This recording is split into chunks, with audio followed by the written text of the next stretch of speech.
அப்பா சந்திரகுமார், அம்மா மாயாதேவி. அவங்களுக்கு 2 பொண்ணுங்க, பூர்ணிமாவும் அஞ்சலியும். அவங்க கத்தார்ல இருந்தாங்க. அஞ்சலியோட அப்பா சிவில் இன்ஜினியர், அம்மா நர்ஸ்.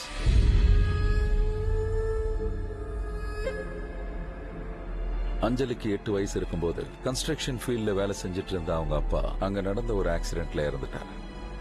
அதுக்கப்புறம் அம்மாவோட பாதுகாப்புல வளர்ந்த அஞ்சலிக்கும் பூர்ணிமாக்கும் அவங்க வாழ்க்கையில தாங்க முடியாத இன்னொரு சம்பவம் நடந்தது.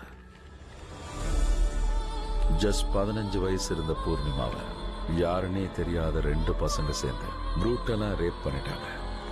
உயிருக்கு போராடுற நிலையில 4 நாள் ஐசியூல இருந்தாங்க. பூர்ணிமா ரெக்கவர் ஆகி வெளியே வந்தாங்க. ஆனா அதுக்கப்புறம் அவங்க பேசவே இல்லை. விஷயம் போலீஸ்க்கு தெரிஞ்சு இன்வெஸ்டிகேட் பண்றதுக்கு முன்னாடியே அந்த நாட்டுல ரேப்க்கு டெத் சென்டென்ஸ்னு தெரிஞ்ச அந்த பசங்களோட பேரண்ட்ஸ் பசங்களையும் கூட்டிக்கிட்டு அந்த ஊரை விட்டு எஸ்கேப் ஆயிட்டாங்க. 6 மாசத்துக்கு அப்புறம் பூர்ணிமா சூசைட் பண்ணிக்கிட்டாங்க.